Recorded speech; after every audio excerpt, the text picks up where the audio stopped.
Good morning. How are you? Okay, I scheduled a stream at 8 a.m. thinking that I had a doctor's appointment at 10:45. Turns out that I've got a doctor's appointment tomorrow. So it's good. So I'm running nice and late. Awesome. That's all right. I'm not going to say it's a quick one because it never is, but we'll get there. Oh, I hate stuff in my ear, but I need that. Anyway. Hello. Okay. So let me put a video on first.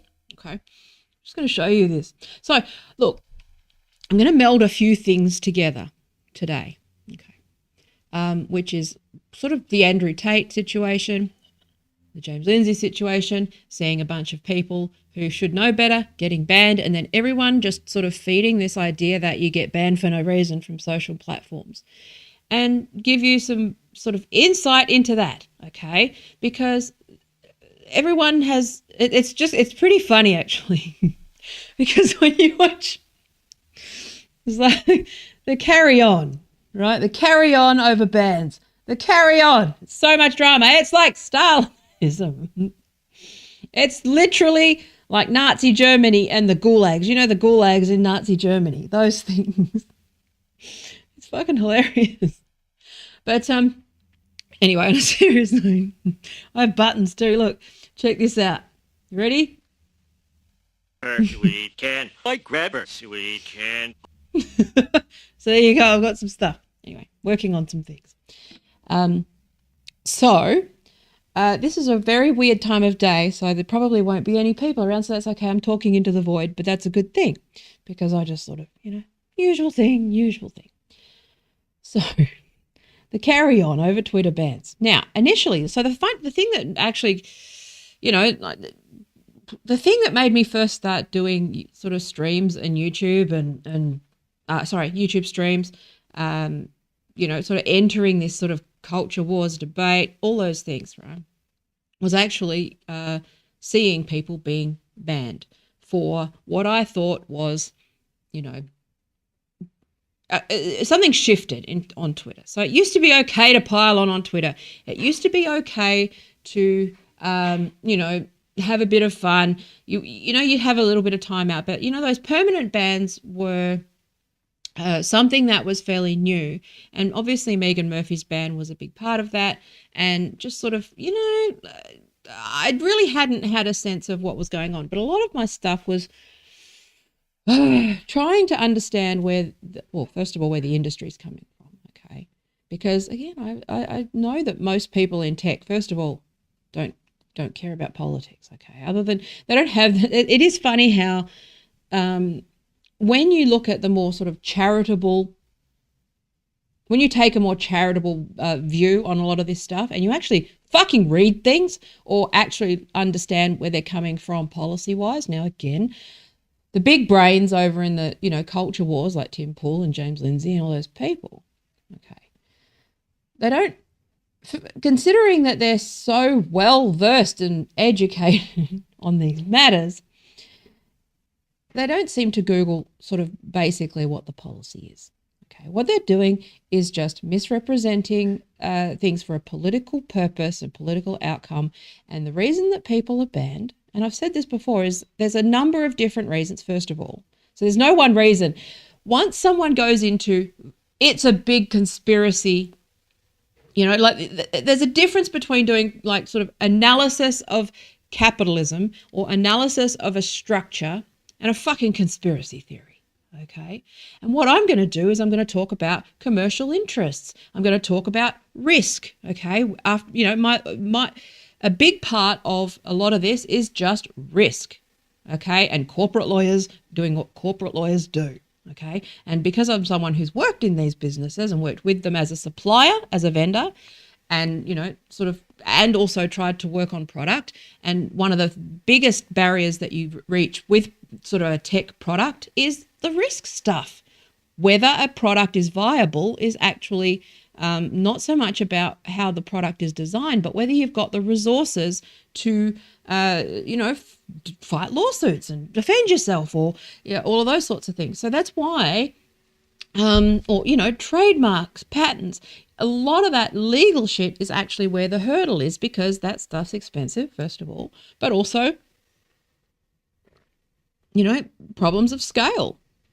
Scaling. How do you scale a business? How do you scale these platforms? It's easy. And it is funny how these people who run platforms with a couple of thousand people, or they've somehow used these things, okay? Just because you use a technology, okay, doesn't mean you understand the design of that technology.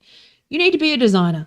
Just because you think you can, build a website doesn't mean you can code one from scratch. Just because even WordPress, even if you just use a CMS with plugins, right, like WordPress or something like that, doesn't mean you can code from scratch. And you don't know how things are built, how you have just simple logic, okay, and also complex logic, and how that complex logic can fucking fail, how there's bugs, how these things are not the first sign of somebody being, this is the problem I've got, which is that political theory, technology, and now psychology, is that these are all areas where the Dunning-Kruger effect fucking hits hard for everybody. They get a little bit of knowledge and they think that because they vote that they have a fucking, that their opinion outweighs everything, don't read. Or they're only, their first response, the feels true response, the first reaction is, like the right one. And first of all, that you're even able to have an original thought most of the time. If you're not completely educated in a lot of these areas, you are privy to bots and nudges and technology and persuasion and all these things. There's no such thing as original thought on social media unless, you're actually creating IP. Okay. A lot of these things are the result of a disinformation campaign. A lot of them are just opinions. Okay. I've talked about this, was it in the last stream? I don't like this because it's a racist thing, but I don't mean it racist, but cargo cult science, okay? This idea that, and I'm not saying that there's, other ways of knowing as well, okay? But I'm just saying that this cargo cult science idea that just because someone says, this is how disinformation spreads, which is that you launder these ideas through, this is how the Fox network operate. I've talked about this before. Network Propaganda is a book that I recommend because it sort of shows you how the sausage is made with bullshit, which is that Fox will not go with the crazy thing. Like Tucker Carlson he's kind of the canary in the mine, but he will not, or Sky News or anything like that. They will, or even the ABC. The ABC, like public broadcasters do this too because they still are repeating talking points that come from Murdoch Press, okay, most of the time making them more palatable, okay. You're seeing this with sort of Ukraine. You're seeing this with, where the media seems to fall into lockstep. It's not so much a conspiracy. It's just sort of how sort of media ownership works and how these top-down or, even bottom-up campaigns that I know that there's so many different factors. But, if you want to plant disinformation, you will put it through a bullshit source, okay? You will stack it like the SEO. So you'll optimize it through and launder it through a number of different websites, okay, that aren't legit. Then you'll get a dodgy, like random cable news place to pick it up, and then a bigger cable news network will pick it up, and then something else will pick it up, and then suddenly, eventually, it's on the mainstream news, and it sounds legitimate because then you launder enough citations to make it sound like it's a real thing when it's actually just a bullshit story. Now that's a big problem on Twitter because people are just repeating. Like I found it funny. Was it yesterday? Yeah, yesterday. Or the day before. I did a thing distancing myself from all of this anti-trans and like Matt Walsh shit, all of these things that are just horrible and vile, and anybody who supports that in any way, shape or form or gives it any kind of validity is not my friend anymore. Like I don't know how you can sit there and go, well, he's right about that thing. No, he's not. He's using you. Okay, what they do is they launder, and this is one of the things that is a common theme in history with radical feminists, is that they tend to get co-opted because radfems get fucking tunnel vision and they get abused and used by the right as mules to lend legitimacy or somehow make it look like legitimate activism Okay. And then they pass all this stuff. They've done it before. Prohibition. Look it up. Look up how the radical feminists were used by prohibitionists and the conservative Christians. Ended up on the same side. Okay. Look that shit up. Read some stuff maybe. But this is what they do, is they launder these ideas. And this is what I was saying about, I've had people contact me in this vein when people were watching me more, but when I was sort of LARPing as a culture warrior, right? People would, contact me with lies, the TikTok stuff, lies, okay? I imagine that, journalists get like nudged and, they just create these networks. I've shown my article on mass formation psychosis and how that works, which is how you make even if Richard, even if he is legit, which I don't know, I'm not qualified to say. But what these guys do in these disinformation campaigns, in order to launder their anti-vax and to launder all these things, they use these people as mules. They have a network of pop-up websites. They then launder those ideas. They use people like Joe Rogan, or they use people like, Ruben, or all those people who aren't clever but have platforms and then downwind from that, people start repeating those ideas in reaction, and then people react to it, and then suddenly it becomes in the zeitgeist, and everyone is on board with the idea, and it's not even real. It's all just manufactured, and a lot of that is done with bots, and a lot of that stuff is, that's how disinformation roughly works. Okay, that's what the tech platforms are up against. Okay, then on the other hand, you have cyberbullying. You have defamation. You have, all of those other facts, cybersecurity, okay, phishing, scams, Bitcoin scams, people being robbed of their money. This is the reality of having a tech company. Cybersecurity, defamation, bullying, okay, journalists spreading bullshit that actually causes literal harm. In the case of a pandemic, that's harm, okay. In the case of Alex Jones, that's incitement, okay. In the case of Andrew Tate, he's a scammer. And this is how again, the bad faith stuff, and it's not even bad faith, good faith people who just aren't clever or don't read or don't actually sort of, dive any deeper into these issues. They go, oh no, it's about his speech. It's about his opinions on women. It's not. It's because he was running a pyramid scheme. There's a number of different reasons. The same thing with Trump. They weigh it up. There's a number of factors. It's not one factor. Okay, and a lot of it comes down to risk.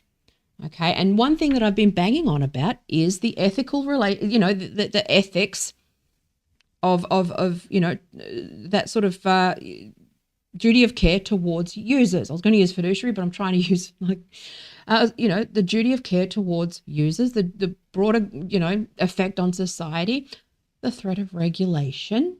Okay, lawsuits. All of those sorts of things. The world's run by insurance companies, my guy. Okay. The world's run by lawyers. Okay. And this is what it is. It's just there comes a point where something is so untenable, okay, or someone is inciting a mob, or there is an imminent, immediate problem, okay, of like bullshit, disinformation, a lawsuit, okay. And I'm going to talk about some of that. Bots or spamming or scamming or whatever, okay? Or even just, Twitter had no problem with bots early on. They started out quite naive. If you were on Twitter when they first started, they're like, here, have our API, have fun, play with it, because it was just a tool. They didn't expect for, these bad actors who conveniently right now scurry and pretend that they don't have bots, which they do, they all do, okay? They're using AI bots that will engage in a conversation with people or threaten people or use talking points that they'll argue with you. There's a reason why there's tumbleweeds when I say shit, because I have said quite openly, and I say it quite regularly, that I report these things as troll farms. So they scurry. They've taken me off the list. It's mostly bots. A lot of it is bots. And then they go, oh, what, so everyone who disagrees with you is a fucking... No, I don't think that.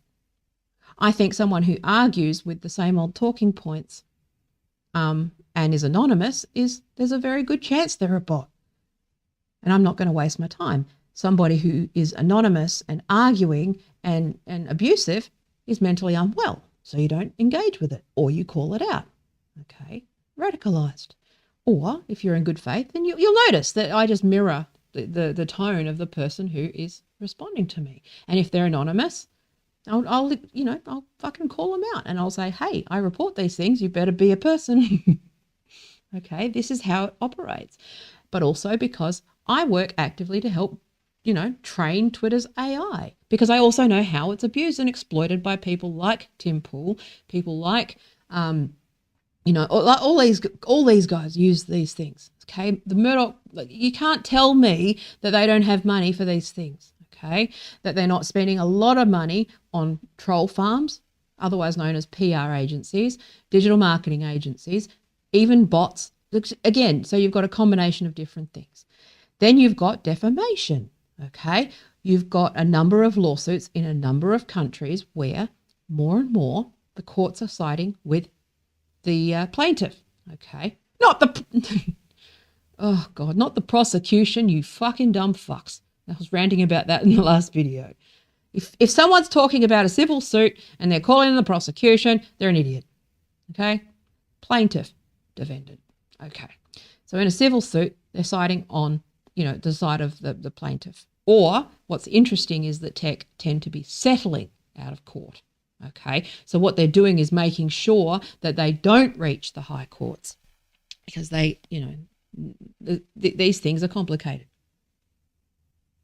But also any kind of superior court ruling means that there's a, it's highly authoritative. Okay, so if you rule in the high court a legal principle, they're trying to make it so that that doesn't happen because they can't control the courts, but they can sort of nudge and lobby about the legislation. Again, all of this legislation is coming down the pipe. The online safety bills around the world, all these things. And again, a lot of this stuff is just one big coat because you want to bully people online. Okay. I've been suspended 3 times. Okay, I'm kind of an anomaly because I also get mass reported. Okay, because I'm by the troll farms and bots and stuff, they will mass report me. Okay, so it's slightly different. So every little mess up means I get a suspension. Okay, but for most people, it's pretty clear why Megan Murphy got banned, for example. Okay, now on one hand, free speech, yes. Okay. On the other, tech platforms are not the government. Okay, that is an argument. Again, it's not. These things are just muddy. There's no real clear answer here. And I'll show you. I'll show you what's. I hope that Tim Pool, James Lindsay, Matt Walsh in particular, Libs of TikTok, all these people who are openly harassing, openly bullying, campaigning. There's going to be something that comes of this, and it's not going to be good. And I would urge people to step back, calm down, and actually just stop bullying people and look at your own behavior. The suspensions and they're meant to be a warning that you're not behaving yourself. Okay, they're also designed to keep the platform usable. Okay. People won't come back if they're being fucking subjected to abuse all the time. And Twitter has that problem, which is at most, I track how many blue checks are sort of inactive and active, and a lot of them have dropped away and they're not interacting with it the way that they used to. So many. And guess who the customers are? Okay, the people who are trying to. The product is the celebrities, not you. Okay. So stop being people who are making platforms unbearable to use are the problem, okay? And this is something that it's free speech is a diversion. They don't care about your speech, okay? I'll talk about that in a minute, okay? But they also don't. They just want to openly defame people and think that they can get away with it. Well, it was funny actually. I'll show you a Tim Pool video, but he's oh my god, he's just so dumb. But people listen to him. And the problem is with him is that he will just do a thing like, in my opinion, and then openly defame somebody, okay? And then on his podcast, because he's a fucking idiot, he'll say what people do to get around defamation laws is say, in my opinion. And it's like, if you ever get dragged into court, you're toast. You're absolutely toast. But anyway. But you need to also understand that America is America, okay? America is a bit retarded, okay? Yeah, fucking retarded. They this is exactly why, and I've talked about this before, why we don't have a Bill of Rights, because these fuckers will loophole this stuff. Whereas in Australia, we're like, that's not what we meant, cunt. Be a decent fucking human being, and then we can talk. So they're loopholing these free speech conversations. It's not even what free speech means. It's just they want the right to manipulate, lie, defame, scam. Okay, they're making Andrew Tate about speech. It's not about speech. Okay, very rarely on tech is it about speech. It is about conduct and intent, and it's getting easier and easier to detect. Now, there's a number of, again, I have said this 100,000 times.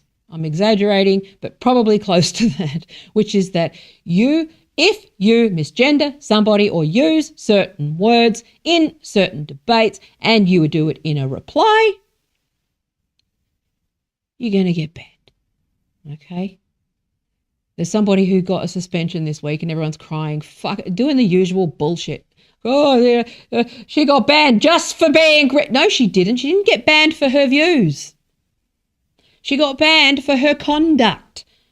And also, a lot of it is AI, which there's false positives. Cop the time, delete the tweet, don't be a fucking baby. And correct your behaviour. Learn from it. Go, oh, why was I banned? Oh, that's why. There's an easy answer. Seek information. Seek out information. Don't just consume information, because that makes you a fucking mule for dumb shit. Seek stuff out. Don't just passively consume whatever the fuck you're being drip fed, because that stuff's being manipulated. Okay? Again, not conspiracy, just fucking capitalism and interests. Okay? Now, check this out. Where are we? Oh, mouse. Got it? Yeah. Oh, I'm touch screening the fucking screen. What am I doing? Idiot. Okay. It refers to someone who is trying to introduce certain things to children by gently coaxing them towards it. Groomer, of course, refers to adult activities. It's when an adult goes to a child and says, hey, try this one thing, it's totally fine and normal, and the kid says, okay, and then one step at a time. Eventually, they get that kid to do disgusting things. Now, grooming does not mean you go to a child and you overtly and directly abuse them. It means you introduce an element of the abuse in the lightest way possible that would be deemed acceptable, so that you can, step one, here's the idea, step two, why don't you try it, step three, isn't that fun, step four, okay, now do the most egregious thing. And we've seen it. Drag queen story hour is quite literally grooming. It is. There's a meme. It said, you don't need to ask yourself whether it's okay that an individual who's in drag is reading to children. You have to ask why an individual in drag wants to be in drag reading for children. The idea is to introduce the concept of drag to a child in a way that parents would say is fine. It's just reading a story. It's no big deal. But drag is inherently a sexualized performance. They rip their clothes off in exchange for money. I have to put it this way. Imagine we had Go-Go Dancer Story Hour. Now, the women are scantily clad and exposed, but they're just reading books, right? No, you do not want to groom kids in that way. Well, here we are. I'm going to come out and say it. The Daily Dot has said, Twitter says it will ban using the word groomer as an anti-LGBTQ slur, but its enforcement is lacking. Claire Goforth, who wrote this article, I believe is a pedophile. My personal opinion. And I will also go on to say that I believe the LGBTQ community is now dominated by overt pedophiles. I've not believed that previously. There's a group called Gays Against Groomers. I think they are not pedophiles or groomers. Sorry, my monitor's not working. In fact, I am friends with many of them, and I know they aren't. The issue is, I grew up with LGBTQ activists. In fact, I even fundraised on behalf of some of the largest LGBT rights organizations in the country. I'll leave them unnamed. Some people probably already know who I did campaigning for, fundraising for. But now things are different. It used to be that when the right came out and said, if you legalize gay marriage, they're going to come for your kids, and say, no, we don't want to go anywhere near your kids. We just want to be left alone. That's great. Marjorie Taylor Greene last night on Timcast IRL. If you haven't seen it, go check it out. She said, I don't care what people do in the privacy of their own homes. That's between them and God. I'm out of it, right? And I agree. Hey, man, do your thing. You know, there's an element of classical and traditional liberalism in do your thing. But now what's happened is they're directly going after children, telling them about overtly sexualized concepts. That literally is grooming, and they're lying about it. Now, here's why I say pedophiles have taken over. They are actively trying to stop people from calling out pedophiles using LGBTQ people as a shield. Well, that's it. When someone goes up to a child in a thong and asks the child to put money in that thong, that person is grooming the child, introducing overtly sexualized concept to the child. Just FYI, you have to accept, for this stuff to sort of nudge you in the direction that he's going in, you need to accept the premise that drag is sexual, which it isn't, okay, in most cases. One thing you also need to understand is that these guys focus on outliers and then extrapolate that to a whole bunch of other things, okay? So they'll take one Twitter ban, one outlier, one Twitter exchange, okay, or one academic, which is academic, and you know, like for all these people that go, comedy is free, they're fucking, it's like, well, so is philosophy department, so is academia, exploring ideas, arguing, stating your case, okay, that doesn't mean that it's going to be policy necessarily, okay. The failures that you're seeing are ones of capital and ones of policy and ones of legislation and law and your worldview, dumb fuck. Well, me personally, but he knows everything about everything, of course. Now, if you call them that, what they're saying is you're just insulting them for being gay. And they're banning people. They banned James Lindsay. Reddit there was a story about how Reddit was going to be enforcing some kind of rule like that. The Daily Dot reports that all the big tech platforms will now stop you from calling out groomers. See, this is the thing. They say that they're calling them out. No, they're not. They're calling people groomers, calling people pedophiles. Okay? Again, it's a liability thing, but we'll talk about that. But James Lindsay wasn't banned for calling out groomers. James Lindsay was banned for calling people groomers and inciting a fucking mob on people. That is to say, quite literally, if you see someone abusing a child and trying to groom them and you call it out, they'll say, you're only saying that because they're gay, and then they ban you. Here's the way I described it on Timcast IRL. They ban you. Again, we're all at a playground. See how that's like very non-specific? You know, like they ban you. Who's they? Are you saying that, again, I've said this stuff before, mostly for economy of language, but, you know, they're not a monolith, okay? Even within these corporations, Facebook has 35,000 employees dedicated just to moderation and safety because of these fucks. All of the resources have to go on fucking making sure that the platforms are usable, okay? Like, how many resources? Now, I'm not saying that they have enough resources or anything like that, but I'm saying, like, these guys will just make it out like all of the left, anyone who's not, like, you know, far right is a lefty for a start, which is bullshit. Anybody who is, you know, the Democrats are a monolith, but also that, you know, all of the world is America. They're stupid, okay? You can't, person to person, okay? Have you ever tried to move in with somebody or, you know, been in a marriage and those two people have to live together and interact and negotiate how to live together and that sort of stuff? 7 billion of those have to live together on the planet, and we have to live with these mouth breathers and fucking accommodate them and make, you know, society scale, okay, to from you know, marriage to household to community to, you know, to country to, you know, and worldwide, okay? Just turn around and talk about like anyone as a monolith. Even one person can contradict themselves on any given day, like Tim Pool when he says, okay, well, in my opinion, this is a pedophile, and then in the next breath say, how they do this, how they get away with defamation is they say, in my opinion. It's like, my guy. And there's a guy looking at the children, walking up to him and licking his lips and going, ah. And we go, hey, get that groomer out of there. Get that groomer out of there. And then all of a sudden, a bunch of LGBTQ people walk over and say, hey, don't make fun of us. And we're like, what? I wasn't talking about you guys. I'm talking about that guy right there.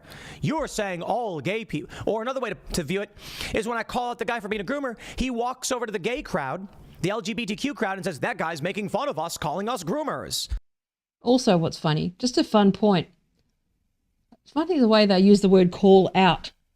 Like it's call out.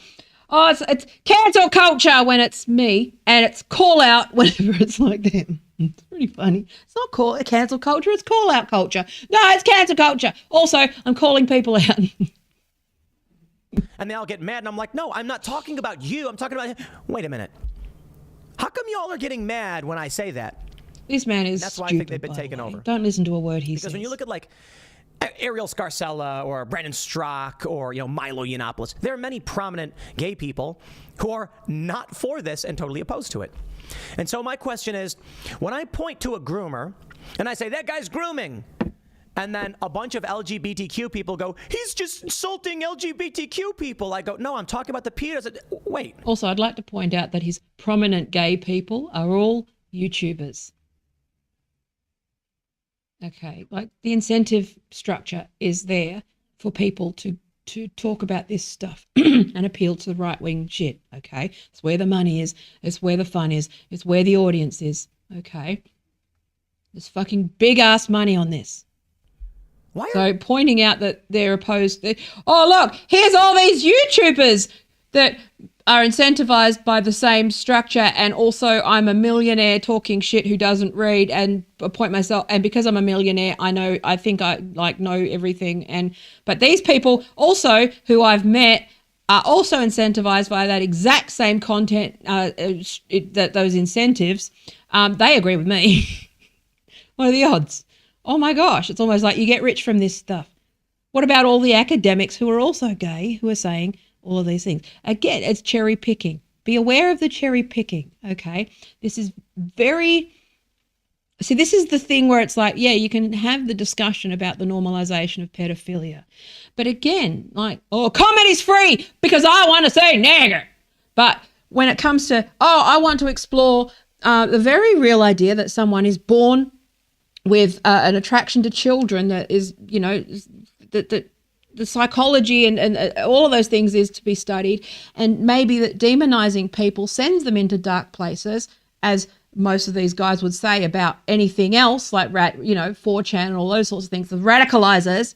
Okay, maybe that applies also to pedophilia. Maybe that, somehow intervening and talking about how we intervene with those things early on, and not criminalizing things that are inborn. That's a discussion to have. It's a discussion that has to be done with clinicians and experts. And again, these people are just reactive, and their whole MO is to undermine universities, undermine schools, undermine academics, undermine experts, undermine these institutions, okay, and go, I know everything, I got a gun, that's all I fucking need, I don't need books, I just got my gun.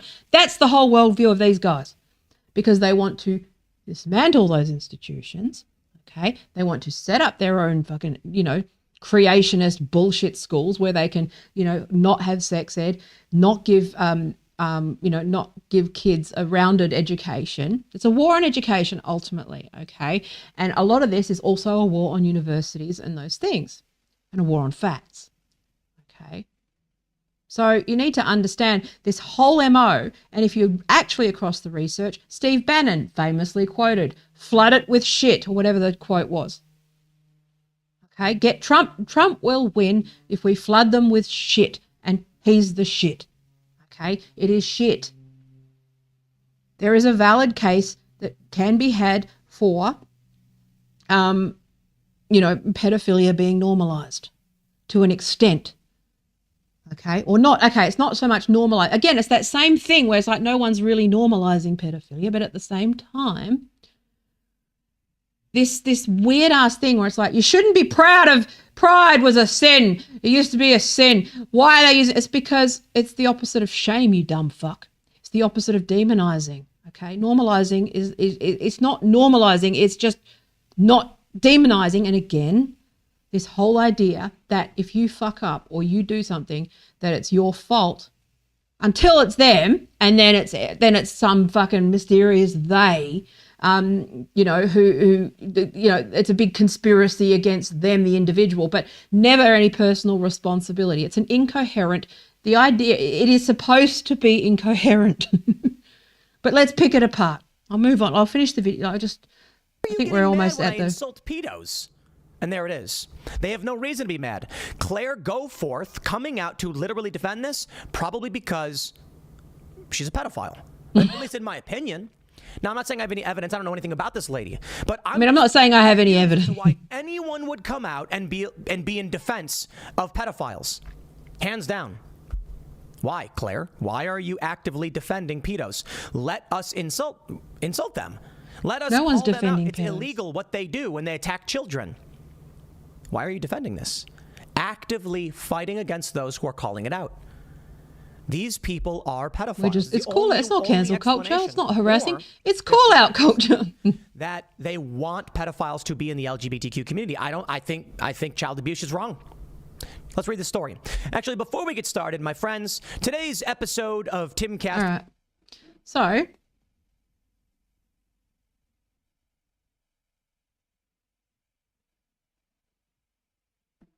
one sec. That mass murderer, Karl Marx? Did that go through? I think it did. Anyway.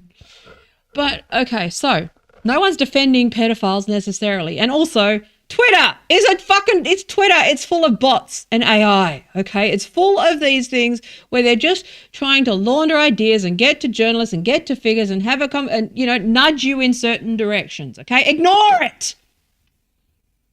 Okay, I had these interactions where, and it's clear that someone's, if you know how these things are coded and you know how they work, it's obvious that someone's just set up a conversation bot that is, if you say something, it goes, oh, so you like the mutilation of children, do you? Yeah, okay, all right, okay. So do you agree with the pedophiles? No. Okay. All those talking points. Okay. Oh well. If someone disagrees with you, they must be a bot. No, you are a bot because I can tell because I know what I'm talking about. Idiot. Okay, you're either a bot or an idiot, so neither of those are worth my time. But the only reason that I sort of address these idiots is because other people listen. Okay. Now the Twitter bans. Okay, the reason why people are getting banned is because of all of the lawsuits that are coming down the pipe. Now, rather than just, where is it? And I would rather die than do that.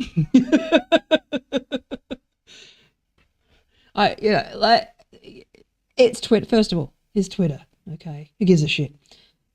Except for the fact that it's how ideas are laundered. It's how these things this is why they get banned so much, is because they start this. I've been tracking the groomer thing. Okay. And then you get high profile accounts like James Lindsay, Libs of TikTok, Matt Walsh, Tim Pool. They're all just in this washing machine. Okay. They're laundering this idea constantly that the LGBT is hiding and fielding pedophiles. Okay. It's that then every teacher that Libs of TikTok incites violence on, every hospital that is, transing kids, which is, again, look at the fucking data, idiot. Okay. All of this stuff, this drift into the mainstream because you just keep, again, it's that sort of exposure. The more that you're exposed to a certain thing, the more that you take it as true. And this is one of the biggest problems with social media. And it's not about fucking free speech. It's about not calling people fucking pedophiles for being academics or on Twitter, whatever. Anyway, let's look at this. Okay, so do you want some real fucking stuff? All right, lawsuit. Where are we? Okay, so first up, let's look at this. bots influence opinion dynamics without direct human-bot interaction. So there's research on these things, okay? Post-Trump, there's been so much research about this because they game the fucking system, okay? Flood it with shit.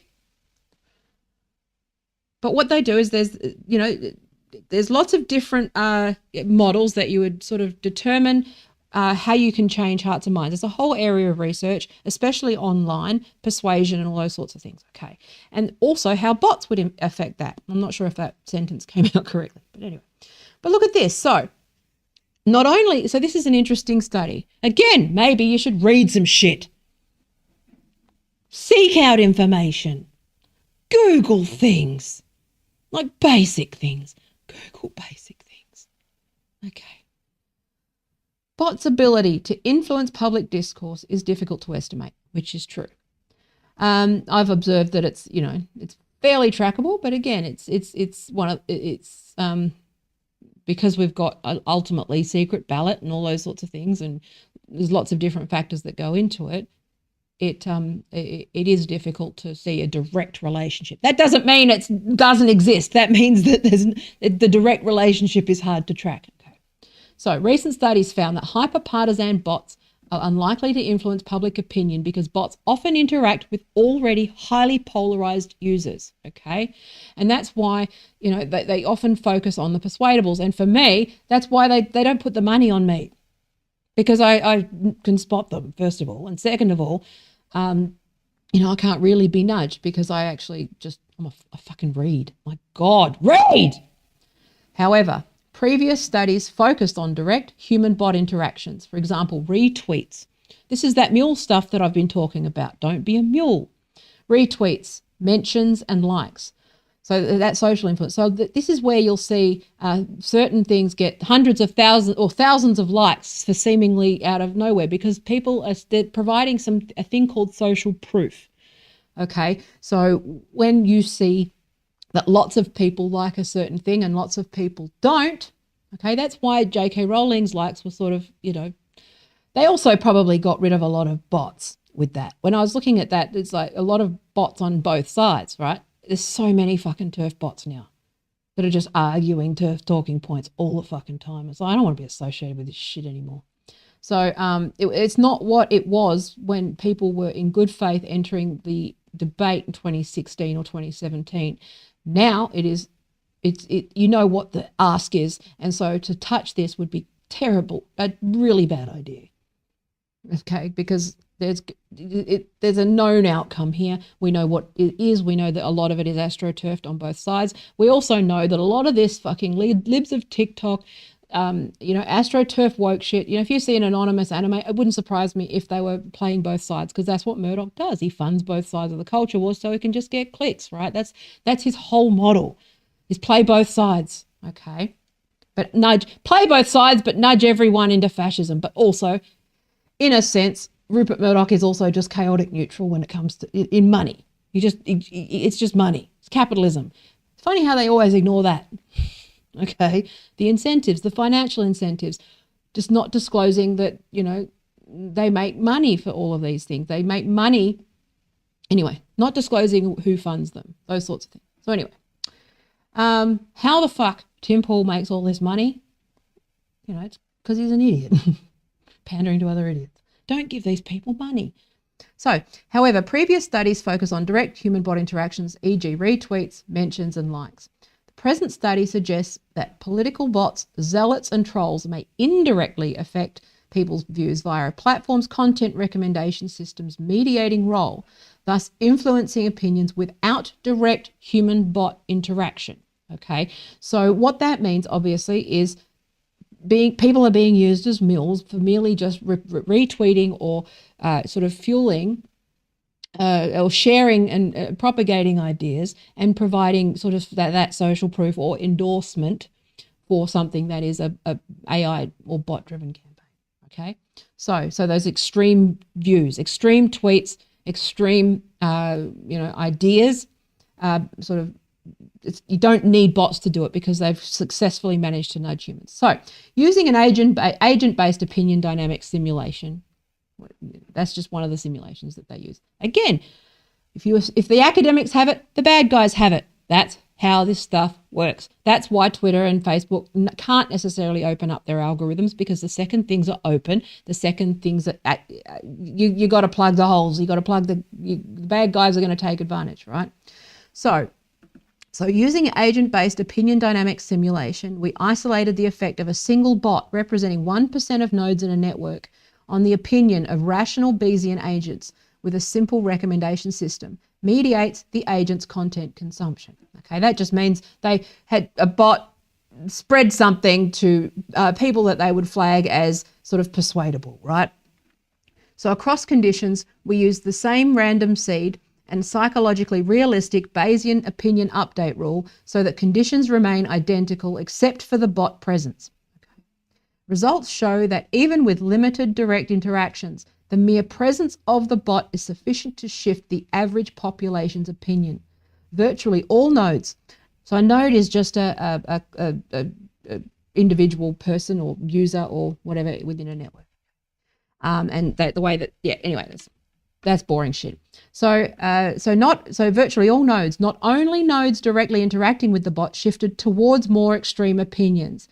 Furthermore, the mere bot's presence significantly affected the internal representation of the recommender system.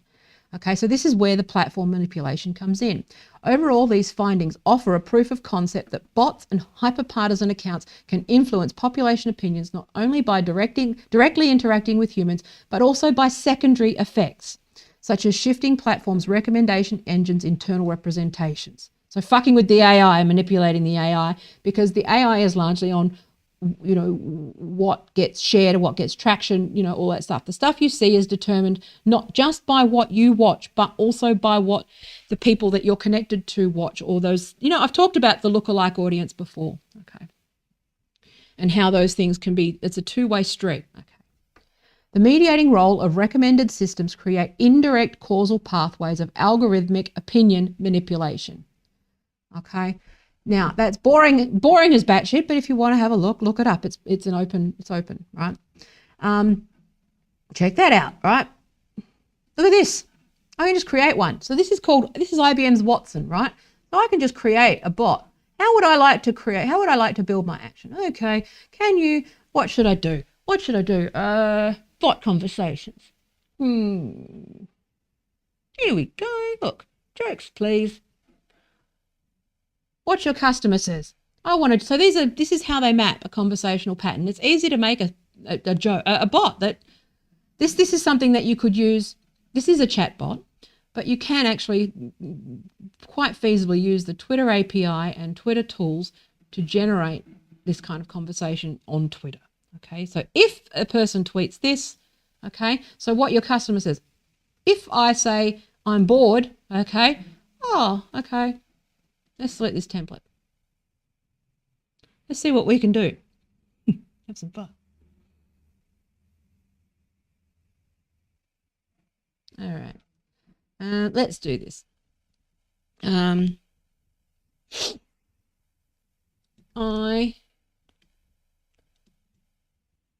Twitter censorship is great.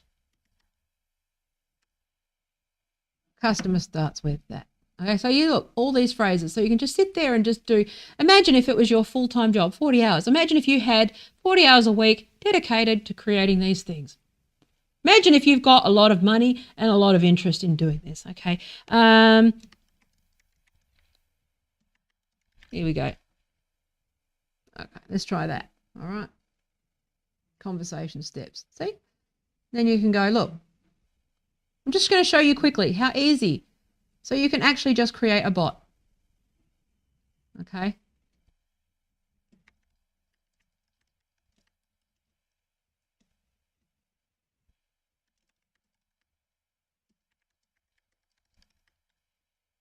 And the reason why I'm going to show you this, okay,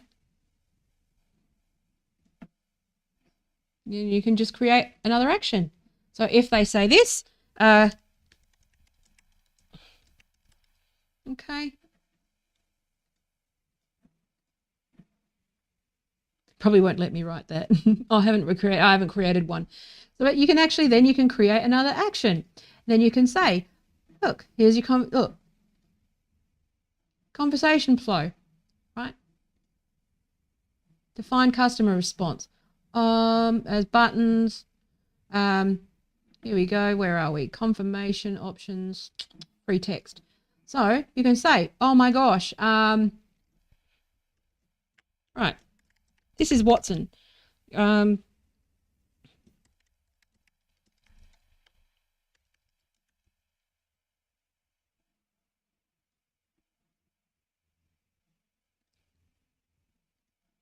then you, okay.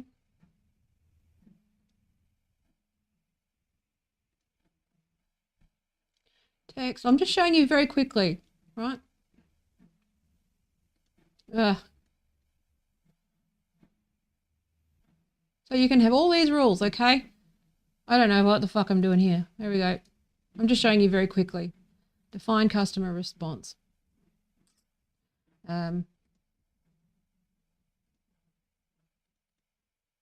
User, oh, hang on. So there we go. Did you know COVID was planned?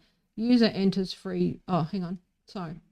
Anyway, but you can see this, right? This is just, you just build a basic bot using IBM's Watson. Anyway, that's boring. That was a distraction. I just wanted to quickly show you that, right? That mass murderer Because Karl this is Marx? basically how you get nudged on Twitter. Now, that can be used to create like in the case of this grooming shit, right? It's obvious what's being done here. And what they're doing is they'll plant this information. They'll have these, you know, if you wanted to say that LGBT are all pedophiles, all this sort of shit, right? And you wanted to launder it, they plan these things. It's basically like any kind of public campaign to change hearts and minds, which is that they would start over here, okay, where Graham Linehan starts saying groomer, like, and it starts being a thing on over. Again, if you're across a lot of these things, you can see where they started, which was with Amy Challoner on Reddit, which was where they were calling her groomer, okay, and all that stuff on Reddit got banned. The AI learns that that's how you get banned, and then so basically over time they start to sort of A/B and nudge, and people are, you know, pulling and the AI for various political interests, various commercial interests, and everyone's fucking confused because it's not about the issue. It's about getting you persuaded, much like that study, okay, either by first degree or you know, peripheral kind of influence, right?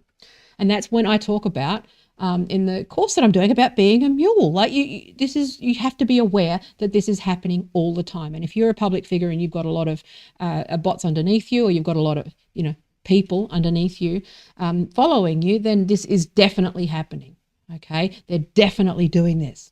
You're being nudged and persuaded, okay? And all you've got to do is say, do a little, if you've got a larger audience or an audience, A/B test this. Say, I report troll farms and I report bots if I think you're a bot, and see how your bot interaction drops. See how it just suddenly just drops off, okay? That's how I tested it, you know, is that sometimes they'll show up and I'll banter with them to try to break them, and then I'll report them, and then they take the network down. That's how it works, especially with Twitter's new reporting, where it's a lot more. You're actually able to report troll farms and spammers and stuff now, okay, which is fantastic. Like they're doing the best, for fuck's sake. And again, you know, it's not some big mystery. It's just that, again, focus on what these people leave out, which is the fact that, first of all, okay, let me show you something else. Hang on, let me just get it up. Where is it? Hang on, I'm just trying to find it. Okay, so I've done that one. I've done that one. Where's my law one? Not that one.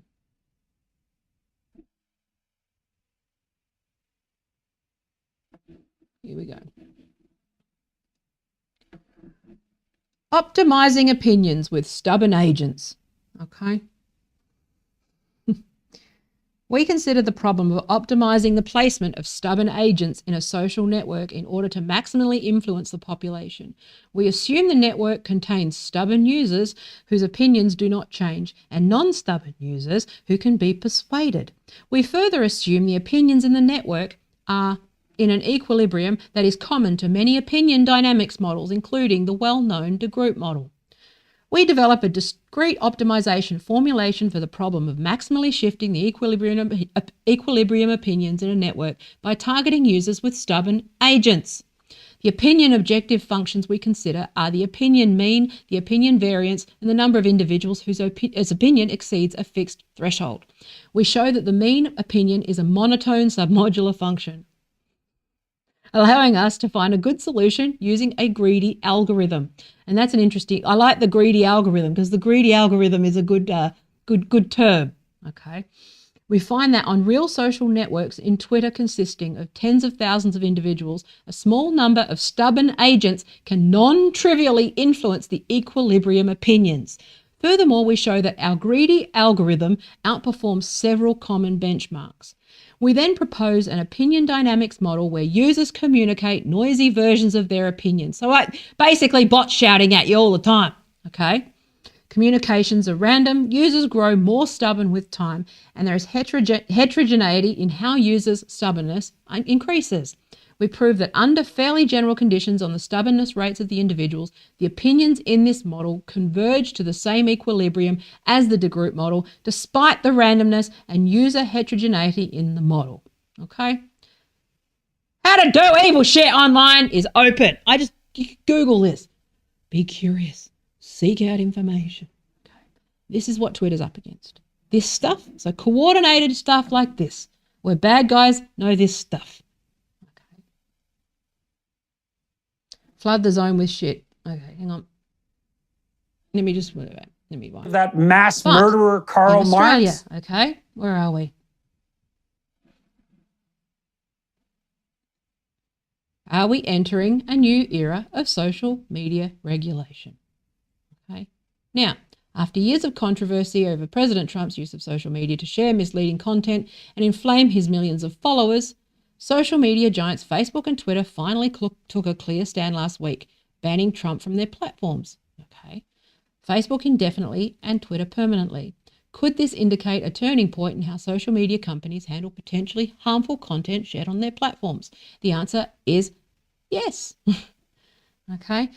For many, Facebook and Twitter's bans were long awaited, but it's not so cut and dry as many users have decried these decisions as infringements on free speech.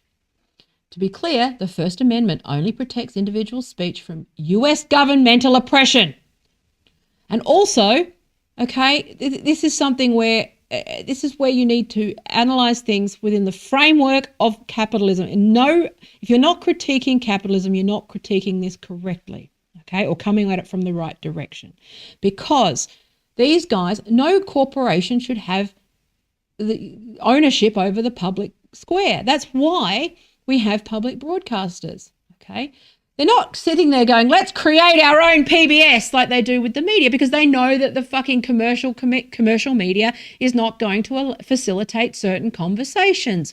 It's the same thing, ABC, BBC, public radio, those sorts of things, okay?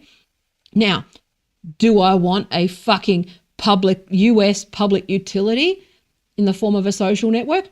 No. Do I want Facebook and Twitter without those fucks? Yeah. Without abuse and stuff? Yes. Okay, I think that, federation across countries is probably the way forward. That said, corporations should not be mediating these conversations because they will inevitably censor those that are critical of capitalism, dumb shit. It's not just about hate speech. Okay. So, to be clear, the First Amendment only protects, there we go. So there's nothing illegal about a private firm censoring people on its platform. And that's as much as I don't like that angle, because again, that embraces this corporations can do what they want argument. It's like, well, no. Why are we looking to corporations for these conversations? There's a conflict. That's so American. It's like, no, we will create a government platform, create something where, use the ABC, create a social network. Again, they've got problems, but, use the ABC as a sort of launchpad platform to create, an open discourse place. But that said, you can email the government. You can email on consultation. Stuff's available to you. Seek out information. You can participate in the conversation about gender stuff. by writing to your local member, or paying attention to policy, or going to meetings on consultation, or joining a political party, or all those things, not on a fucking commercial platform where commercial interests prevail. Do you really think that there's no commercial interest in this stuff? Of course there is, political and commercial interest. And trans people and everybody suffers as a result. Okay.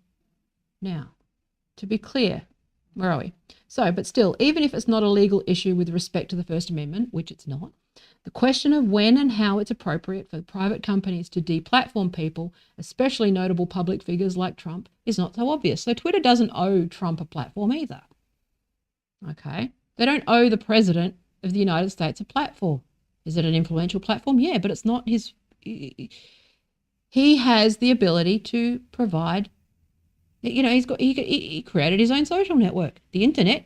It's not like they turned off his internet or the ability to have a server. Now, this is where it gets more complicated, which is when Amazon or Google intervene, because they provide a lot of the cloud platforms, right? And you can't host. And even me, like I've done sort of my due diligence on this when I started looking at building some sort of social network, and most of them, there's no purely free speech host. And there's a reason for that, because it's not a fucking free speech issue. It's about harassment and abuse of the system. Okay, so many Americans have suggested that freedom of speech aside, these actions clearly illustrate an inherent bias they feel mainstream media holds against conservative voices. No, the fact is that conservatives and Rupert Murdoch and Fox have time and time again, and disinformation people and people who defame and bully are conservatives. It's coming from the GOP. It's coming from, every fucking, even the Joe Rogan crew, the trigonometry guys. Again, all James Lindsay's audience. It's about the audience that they have and the behavior and conduct, because they can track and measure these things. They know where the audience is going. They know what they're doing. They know that when someone like James Lindsay quote tweets someone, calling them groomer, that person will be subjected to harassment, not only by people, but by troll farms. Okay. When libs of TikTok picks on a fucking teacher, they know that person's going to get threats. When Matt Walsh talks about Boston Children's Hospital, guess what happens? People start harassing doctors at a children's hospital. People start, and this is no different to those crazy, and they go, oh, well, I'm just talking about pro-life. Yeah, and you know what there's a history of doing? Pro-lifers fucking bombing abortion clinics. How long before a children's hospital is bombed by one of these fucks? Followers. Okay, this is, they're never going to expressly incite, because, again, people like Tim Pool and Matt Walsh know how to fucking hide underneath. In my opinion, sneaky fucks. I hope the law fucking comes for them. I really do. Because what they're doing is quite blatantly transparent. Okay. Because those who do the right thing are the ones who get the false positives. If you want to not get banned from Twitter, then you need to not support these guys, and you need to support...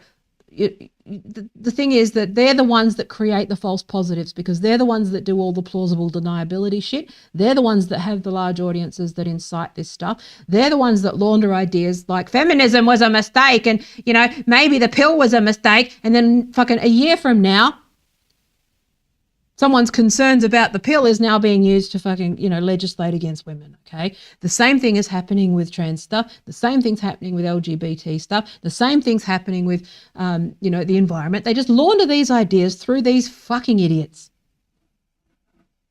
Okay? Now, where are we?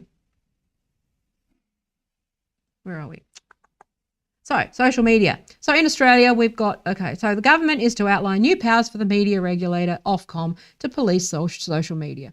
It's supposed to make the companies protect users from content involving things like violence, terrorism, cyberbullying, and child abuse. Those are the four main things, okay? Companies will have to ensure that harmful content is removed quickly and take steps to prevent it appearing in the first place. They previously relied largely on self-governance. Sites such as YouTube and Facebook have their own rules about what is unacceptable and the way that users are expected to behave towards one another. So YouTube releases a transparency report. So they said that 8.8 million videos were taken down between July and September 2019, with 93%. This is 2019. It's a lot more now, and live streaming makes it a lot more complicated because they've got to sort of real time process what's in the stream, and yeah, it's anyway. But they're using AI to do this stuff, and this is the stuff that Konstantin probably knows, but is that lied about, and anyway. So 93% of them automatically removed by machines, and 2/3 of those clips not receiving a single view. It also removed 3.3 million channels and 517 million comments. This is the scale we're talking about here. Globally, YouTube employs 10,000 people to monitor and remove content, as well as policy development.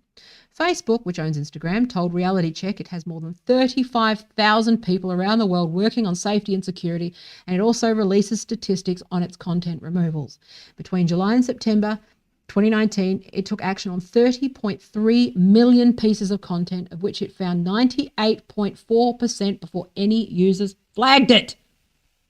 If illegal content such as revenge porn or extremist material is posted on social media site, it has previously been the person who posted it rather than the social media companies who was most at risk of prosecution. But that may now change. So in Germany, Germany's NetzDG law came into effect at the beginning of 2018, applying to companies with more than 2 million registered users in the country. So this is, again, the problem of scale. So once you have a certain number of users, you are expected to behave in a certain manner and conduct yourself a certain way. So they were forced to set up procedures to review complaints about content they were hosting, remove anything that was clearly illegal within 24 hours, and publish updates every 6 months about how they were doing. Nobody reads those fucking reports that are there and available. Let's just react, shall we? Oh, it's because he called him a groomer. Oh, it's because he hates women. No, it's because he's an MLM, and because he's a scammer, and because he's calling people pedophiles and they might get sued, dickhead. Government issued his first fine under the new law to Facebook in July 2019. The company had to pay 2 million euros for underreporting illegal activity on its platforms in Germany, although the company complained that the new law had lacked clarity, which is a fair call, right? The EU. All right, this is an older article, but I'm saying, like, in Australia. So Australia passed the Sharing of Abhorrent Violent Material Act in 2019, introducing criminal penalties for social media companies, possible jail sentences for tech executives for up to 3 years, and financial penalties. Oh, free speech! Free speech! It's my free speech. No, you're a fucking dickhead. You're going to get these people in jail while you're abusing your right to mouth off and abuse people. So it followed the live streaming of the New Zealand shootings on Facebook. Okay, so there's all these things. E-Safety Commissioner. Russia. Russia and China. A law came into force in Russia in November, giving regulators the power to switch off connections to the web in an emergency, although it is not clear how effectively they would be able to do this. Russia's data laws from 2015 required social media companies to store any data about Russians on servers within the country. Its communications watchdog blocked LinkedIn and fined Facebook and Twitter for not being clear about how they plan to comply with this. And that's because of all of the geopolitics, okay? Because Russia is constantly under fucking threat from US propaganda. Same thing with China. A lot of that stuff is largely defensive. Not all of it, but largely defensive, okay? So sites such as Twitter, Google, and WhatsApp are blocked in China. Their services are provided. Why is that? Is that maybe because they try to, stage coups against governments all the time? Maybe you fucking, no, it's because they're authoritarian. Free speech, I want to call people pedophiles, in my opinion. It's like, no, fuck off. Chinese authorities have also had some success in restricting access to the virtual private networks that some have employed to bypass blocks. So there's that. Now, where are we? This makes me laugh. Finally, someone is seriously suing Twitter. So Twitter's now being sued in Canada because Canada does not offer the protections accorded to the social medium that it has enjoyed in the United States. Last week, a Canadian judge ruled that the Supreme Court of British Columbia has the right to hear the claims of Canadian billionaire philanthropist against Twitter about the defamation he says he was subjected to on his platform. Gustra, is that how you say it, filed a lawsuit against Twitter in April 2019 in the Canadian province of BC, claiming that he was the target of defamatory posts that harmed his reputation and community standing. According to his claim, people began making politically motivated false accusations against him via Twitter in 2015 ahead of the 2016 US presidential election. The posts alleged that Goostra, I don't know how to say it, was involved in Pizzagate, a conspiracy theory according to which the Democrats were operating a child sex trafficking ring out of a Washington, D.C. pizza parlor. Okay, remember this? Turns out, can't say that shit about people. Now, I have a problem with billionaires. See, the thing is that a lot of these things are funded by billionaires, but what I find interesting is the people that are like, free speech, free speech, free speech, free speech. James O'Keefe files defamation lawsuit against Twitter. Tech giant silent on details of his suspension. Project Veritas founder accused of operating fake accounts on social media platform. These guys, these mates with Tim Pool. Tim Pool's saying, oh, how dare they ban people? How dare they ban people for, how dare they ban people? Don't defame them. Don't call them groomers. Don't call people pedophiles. You fucking idiots. Project Veritas founder James O'Keefe followed through Monday on his promise to file a defamation lawsuit against Twitter following his permanent suspension from the platform. Twitter's like, oh shit, they're going to sue us. Okay, turn them off.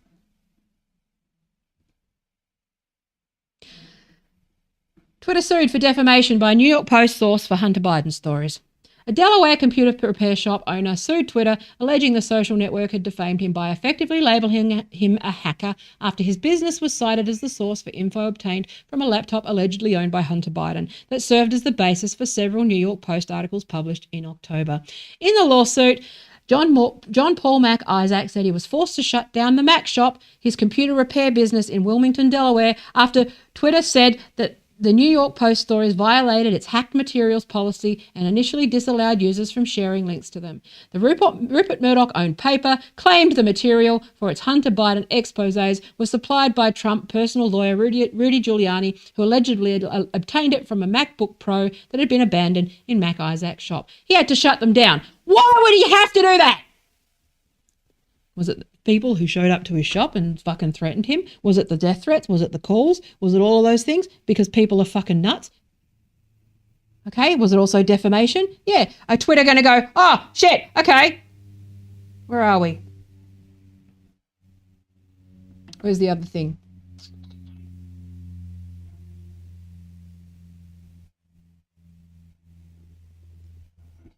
How can companies limit social media liability exposures? This is how they talk. Okay? Your company is on social media. Your employees are too. Sometimes this can go well.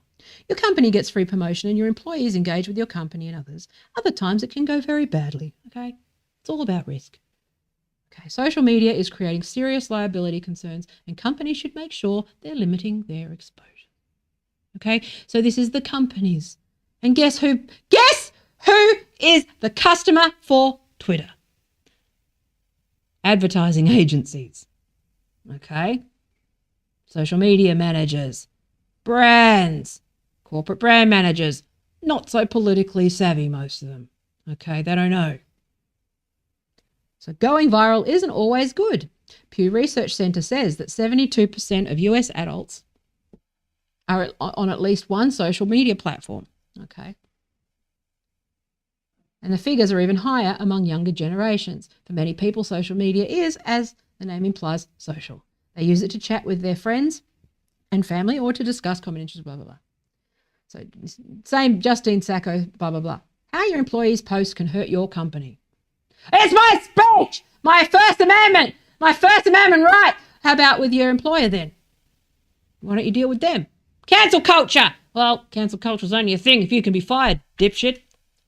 It often plays out in the same basic way. Sorry, call out culture. Someone does something to evoke social media outrage and the incident goes viral. At this point, news reporters might start picking up the story. There's a good chance the person's employer will be identified, at which point people may start contacting the company to demand that the individual be fired. This is what happened in the case of Ellis vs. Bank of New York Mellon Corporation, according to Cyber LLC. The employee made a Facebook post advocating violence toward demonstrators. Some people complained to the bank, and the bank decided to fire the employee for violation of the company's social media policy. Court ruled in favour of the bank. Okay. How businesses can protect themselves. Because, corporations are the victims here. Tim Pool's the victim. The powerful are the victim. Darvo, calling everyone pedophiles in their opinion. That's how they do that. That's how they get around it. How Alex Jones hides all his money. How these guys hide who donates, donates to their fucking whatever, who funds them. And then they launder it and launder it and launder it, and suddenly it's on Fox News and they're spreading bullshit, and then the ABC are reacting to it, discussing it like it's a fucking thing. Not difficult, mate. It's not difficult. Twitter bans don't call people groomers. They're scared of being sued. Corporations. Risk. Cyber safety. Cyber security. Okay. Defamation. Here we go. So, social media here's the stay. This is something that, I used to consult in. I've got all my IP is around this stuff, governance and social media. Right? But it was more about, I've had to brush up against corporate legal, like most of my career around this stuff, which is that they're kind of coming at it the wrong way, which is that, in the case of call-out culture, like calling out groomers and calling out pedophiles. Cancel culture! Next minute, oh, fucking hell. Stop giving these people money. So manage your company's social media accounts carefully. So manage the account with strong passwords and two-factor authentication. Limit who has the ability to post. Everyone who can post should be well versed in all relevant laws, including copyright, defamation, and privacy laws. Freedom of speech! It's my speech! It's all about my speech. Create social media policies. Having strong written policies on social media usage will let employees know what's expected, and it will also help you navigate any problems on the rise. Make sure you have the right insurance coverage. Coverage may come from employment practices, liability insurance, general liability insurance with advertisement injury coverage, and cyber liability insurance. The insurance companies. However, don't assume you have coverage. Read your policies for limits and exclusions. Talk to your BNC insurance agent. This is all like insurance company shit, right? Now, in Australia. That mass murderer, Karl Marx? What, 2021? Hang on. I had it up. Hang on. Let me get my pocket up. Let's talk about Friendly Jordies for a minute. Okay? Friendly Jordies, YouTuber, went after a politician, okay, John Below. Okay, one sec. I can't multitask. Hang on one sec. So the New South Wales politician, okay, YouTuber started to sort of point out corruption. Eventually, sort of hounding this guy as a politician, and he sued Google and Jordan, and it was ruled basically that what was actually. Hang on, let me log in first. I can't think straight. Hang on.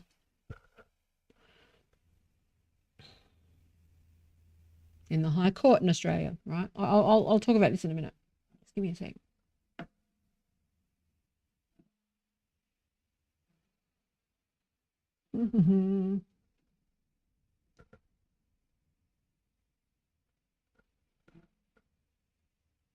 All right, got my pocket open now. Here's one sec. So.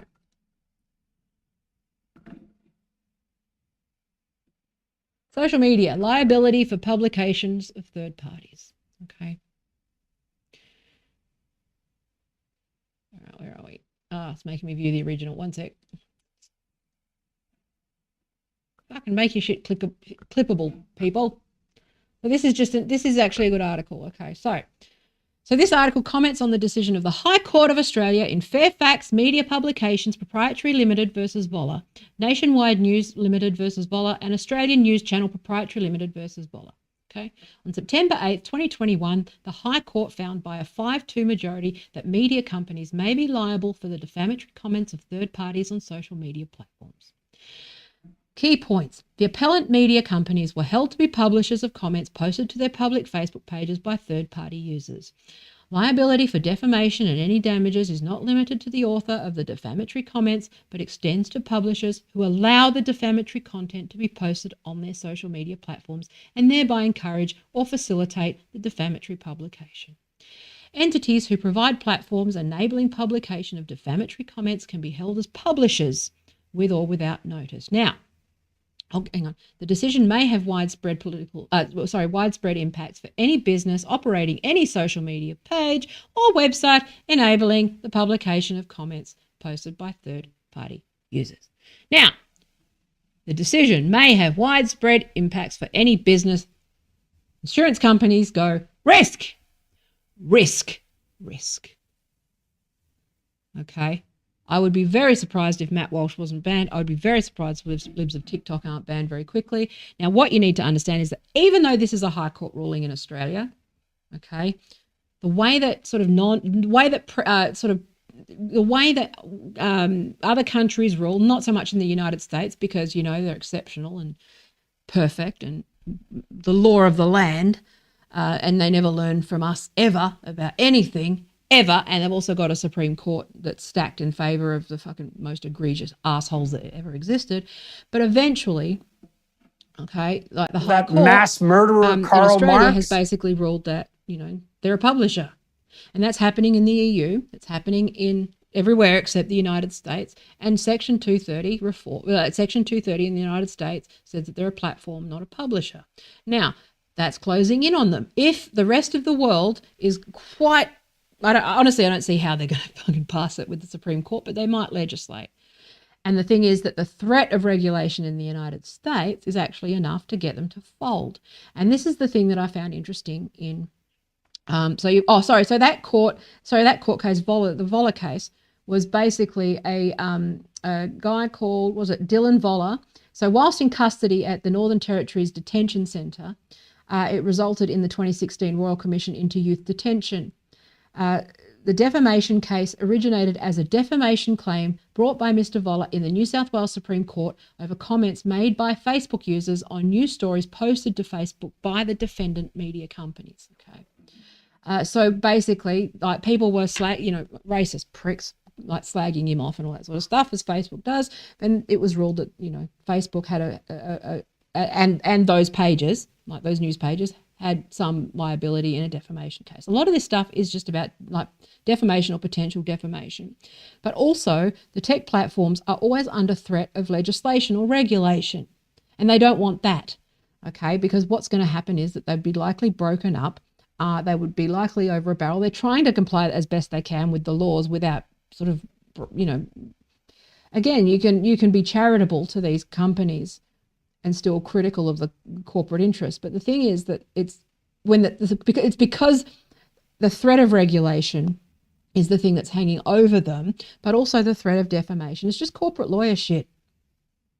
Okay, so, you know, the reason why it's funny how they're like, oh, the Democrats are fucking colluding with all of the big tech to censor someone who's calling people pedophiles, to the most radicalized, violent fucking mob of people on the internet, the MAGA crew, who are definitely known for not like acting like that. You know, they're not the cancels. They don't cancel anyone. It's the far left that does the canceling everybody. But we're just going to call someone a pedophile and hope that doesn't fucking escalate.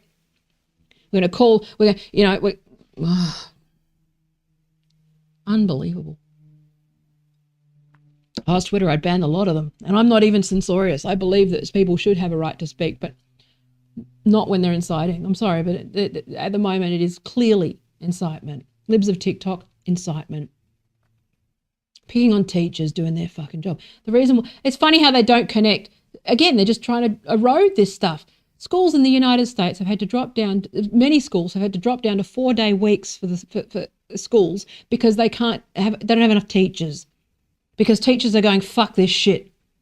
But then they'll go, oh, teachers are quitting because they've been told to trans the kids. No, they're quitting because they're not paid enough for this shit from you guys, where they might end up on libs of TikTok for doing fucking sex ed and having purple hair.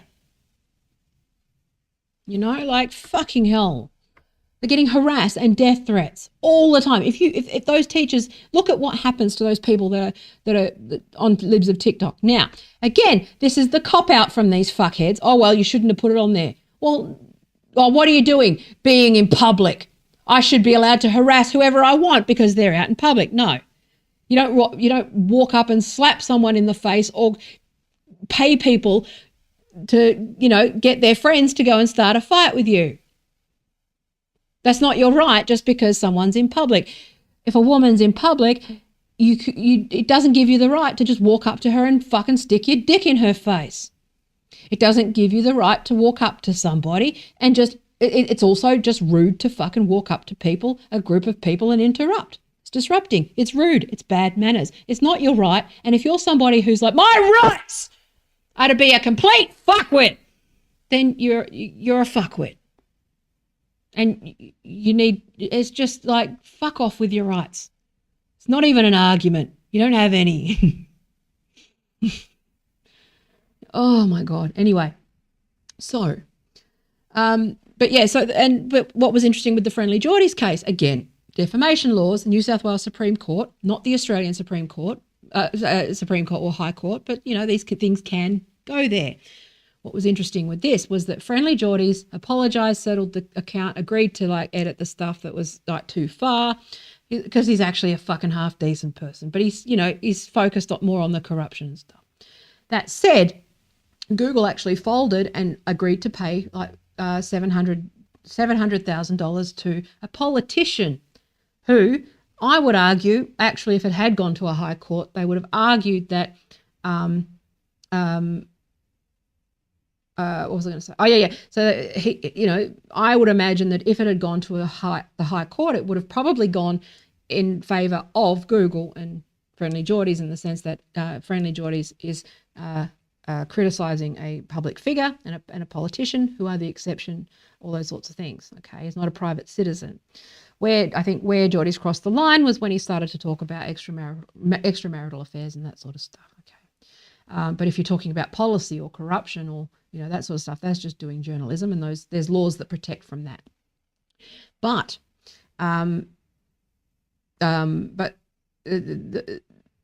Google actually agreed to pay out damages to a politician. And I imagine that the reason why Google would do that is because they don't want this stuff getting to high court, because they also know that they're under the threat of being broken up, the threat of regulation, all these sorts of things. And they're trying to massage. Again, massage is probably, a corporation's always going to lobby to create laws that are favourable to their profit motives and share price and all that sort of shit, right? And obviously we've got the a number of different things that are like human rights, privacy, interaction of lots of different departments closing in on big tech. You've got the ACCC closing in, you've got the Information Commissioner closing in, you've got all these things closing in, and so Google can actually lobby in that sense to protect. Honestly, I think that on balance, they're mostly in favour of protecting users' speech and trying to find a workable solution. And these guys are just so bad faith and lying that when they cry about censorship, they're just, and I would rather die than do that. They're the ones that are, first of all, making platforms more toxic, openly defaming people, okay, calling people pedophiles. Don't call people groomers. Showing up in people's mentions when you know that the AI is going to say, look, that person is inciting 100 different things, including bots against, a teenager or a fucking academic or, whatever, okay? And that person, there's an imbalance and disproportionate power dynamic there, and there's a whole bunch of different factors. If someone gets suspended, or banned, there's a reason for it. Every time people are like, what's her name? Edie got banned from Twitter. And it's egregious. She got banned for being her. I was like, no, she didn't. I can see the tweet. It was at a person talking about contentious topics, probably reported a lot, says a lot of stuff. That's, whether you agree with it or not, Twitter considers harassment. Okay. And misgendering and all of that sort of stuff. Okay. Jordan Peterson, dead naming. James Lindsay calling people pedophiles. Me calling Tim Pool a retard. Fact check, please. But also, I understand that replying to a toxic account that gets reported a lot, that I would consider to be a bad actor on the platform, that incites mobs, that you're going to get caught, and me being sort of, mass reported all the time. Again, I know this because I know how the strike system works, and I can see how every so often I'll get when I'm targeted. This is one way to know if you're targeted for mass reporting, which is that they will run sort of a software tool that sort of scrapes all of your tweets and looks for certain keywords. And basically, if you are sitting there and you kind of, you get reported, you'll get out of the blue, you might have an interaction or two, and then you'll find that you get sort of a 12-hour suspension for a tweet from 2018 or something like that, because they're just sort of filtering, they're going through and trying to find something to get you banned on. That's something that is just routinely happening, okay? Especially if you are someone who used to be not influential anymore because of, all of these kinds of things. I'm on the naughty step with the algorithm, but I figure that I hope that maybe by, trying to help the AI, that I'm trying to, get myself out of that false positive thing as well. But, I will cop the ban. Cop the ban. It's like, yeah, if okay, again, seek out information. Look at what the reporting is. Look at what the rules are. Look at this. No, but your knee-jerk is to go, I've been banned, screenshot, because there's a buck in it for you. Okay, and not all cases, but in many cases, that getting banned on Twitter or permanent banned for certain things gives you an audience. It makes you a victim. Okay, do you want to be a nurse or do you want to be a podcaster? If you want to be a podcaster, the quickest way to do that is to get banned for doing this kind of thing. If you want to get famous, or money, or well-funded, or supported. I've had people offer me money to be a mouthpiece to persuade people, and I've said no. Look what happened. Mass reported, on the naughty step, targeted by bots up until they gave up, right? Offered customers and money and all that sort of stuff if I would just publish X, Y, Z. Okay, no. It's called integrity, and none of these fucks have integrity. And I know that they've got the same calls because they're sharing the same fucking shit that I've been told to share and offered money to share. Okay. But these the Twitter bans, right? They work in a certain way, like I said. And so acting surprised that you got banned from Twitter and having a cry about it is Stalinism. No, it's capitalism, dickhead. Corporate interests, corporate lawyers, they leave that out, don't they? Every single time they're like, they got too much power. Too much fucking power. I want to share my bullshit. I just don't want them to share theirs. That's the whole thing. When you see that we're all sucked up into this Murdoch hellscape and this, Democrat, Republican, fucking elephant, donkey, fucking bullshit where they're all paying for troll farms, PR agencies, fucking, digital mate agencies, SEO companies, and all this network of fucking not-for-profits and philanthropy and fucking all that fucking nonsense. It's all just big money designed to make you change your mind with those bots, like that study I showed you. Still think you're a free-thinking, free person with free speech? Or that anyone who disagrees, or that you're not interacting with bots? Okay. This is the thing. And also, they're also just trying to get bots. So if you've got an anonymous account and you're behaving in a certain way and you're following certain accounts or mutual follows, this is why I don't follow turf accounts back. Or things that I don't follow these people back anymore because it fucking drags me down with them. So it's not just your behavior, but it's also the conduct of the people that surround you. It is the likelihood of you spreading something that is, not true or harmful. It is your likelihood to incite a mob on people. It is there's a risk assessment. Like I would imagine that along with a persuasion score, there's a risk score and several risk scores. Okay. So if you think that, China's got social scores, they got social scores, dickhead. That's what that's what insurance companies have. That's the whole thing. An actuary's job is to determine risk and assign scores to things. Credit scores, credit reporting, all of these things. Okay, you have a fucking score. Don't be an idiot. Okay? Stop spreading bullshit and seek out information and facts. Which is, if you reply to a person with a slur, the AI will go, okay, that person follows a lot of toxic accounts. It's replying to a toxic account. Let's give them a fucking time on the naughty step. If they repeatedly do that, give them a 7-day ban. If they do it again, permanent ban. It's not fucking difficult. Okay? Even I, knowing this, I trip up from time to time because of an impulse, like calling a retard.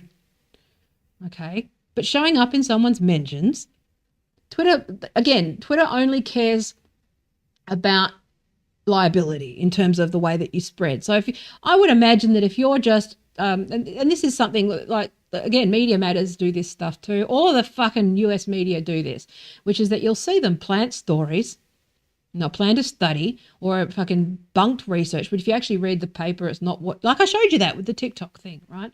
Where they'll just launder a bullshit claim about a study, and then they will just sort of put it through cable news, put it through that, and then it becomes sort of mainstream. People just start saying, YouTubers start being paranoid about China. Story that I was fed and asked to spread and didn't. Okay? Because I actually went, I did for a minute, and then I looked at the information, and then I learned from that, which is that you shouldn't just share things uncritically. And so I went in and I looked at that stuff and I was like, that doesn't seem true to me. And this seems like lies, and it seems like it's coming from the fucking US military, which it was. Okay. It's coming from disinformation spreaders and liars who are there to incite fucking things that are quite horrible. Okay. So when you unquestionably share propaganda, right, or share shit that you don't know about just because it feels true, you're contributing to that problem, okay? But also, if you're just sitting there calling people groomers and calling people whatever, don't be surprised when you get banned because they don't want to get, it's closing in on them. There's several defamation suits. Every one of them is ruling in the favour of fucking, the plaintiff in many cases, especially in Australia. Like at the moment, if you're in Australia particularly, pull your head in. Canada, pull your head in. Germany, pull your head in. And if you get accused of hate speech, I think you should reflect on it. I don't know. I think you should maybe reflect on it. Not turn it into a conspiracy theory, but reflect on your own behaviour. You know, that personal responsibility thing that applies in all cases except when you want to defame everybody or call people pedophiles for doing that, like academic work or doing a TED talk on an idea. Right? Fuck's sake. Anyway, I'm going to go. Thanks for watching. What a load of old shit! Oh, won't somebody please think of the children? Her, sweet can. I grab her, sweet can. Oh, just thinking about her can. I just wish I had her. Sweet can. These people are dickheads, okay? And they're honestly, I think we can all agree the platforms are better off without them. And it's not censorship necessarily. It's platform health, and they're different things. And they're going to claim all of this stuff just because they want to be able to just bully people, defame people, when they're in court, And one of the arguments that I've seen a lot is this idea that let the courts sort it out. Yeah, but have you read a thing ever about the justice system and how it is only really the wealthy who have the resources to sue for defamation, or people who have, a tremendous amount of public support, like the victims of Alex Jones? Okay, it's never your ordinary person who can sue for defamation. It's billionaires, it's politicians, and they're the ones that they can use. I'm not saying that and the defamation suits are notoriously used in ways that are against individual people. Like, these things are complex. Okay. And like this idea that's like, oh, well, I should be able to say what I want and let the court sort it out. Well, that's a very stupid view of how things work in the real world. Because in reality, what you're going to do is it's going to be used by the powerful, okay? Relying on defamation suits and being afraid of, being sued should not be the primary motivator of something that where people are expressing themselves politically, because it's going to go in one area. So what we need to do is have publicly funded, publicly open, heavily regulated, okay, identity verified social platforms. Okay, nobody's talking about making sure that everyone gives their driver's license or government issued ID to Twitter, are they, to make sure that they are who they are because of this bot problem? No, they just want to be able to bully whoever they want and run their disinformation campaigns and launder their bullshit. Okay, Boston Children's Hospital is not doing mastectomies on anyone under the age of 16. Those people are, when you look at the proportion of the population, there's very small in number. They are, most of the kids under 16 at transition socially. There's only, you know, again, they focus on fucking outliers and their fucking fantasy ideas of, you know, how things work, right? And it's just like, fucking, like, look at the facts. Please think of the children. Would you please know how things work before reacting, please? Calling people pedophiles, but like, it's just no. Okay, this war on these guys are bad guys. Why are you even entertaining these ideas? And it's such an unsophisticated like understanding of these. I could talk about fucking the tech censorship would take hours and hours and hours and hours. Okay, of streams, and I've dedicated most of my streams to this stuff. And you still can't unpack a lot of the complexity, and it's a case-by-case thing. And for the most part, I'm sorry, but you don't have the right to free speech. You don't have the right to abuse people, okay? You don't have the right to, you know, what do you want to do? You're not calling out anybody. You're inciting attacks. And if you're an influencer or have an audience, you should really be thinking about that. About the role that you play in these things and whether you're one of these people who are used as mules. The chances are that yes, and don't argue with fucking argumentative, extreme opinions and bot, because they're likely some sort of bot. Okay. Anyway, I've got to go. I love you. I just got a calendar notification that my appointment is today, but it said tomorrow. And now I got to fucking check. Anyway, I got to go. I love you. Thank you for your precious life seconds. I know no one listens. I know you're all going to do what you do. You're all going to yell at me. The bots are going to yell at me. Everyone's going to yell at me. And they're going to think that I'm just coping because I don't have engagement. No, I don't have engagement because it's all bots, fuckhead. And I've been to, you know, there's a number of different factors. But I know how it works. Don't be dumb. Seek out information. Don't be lazy.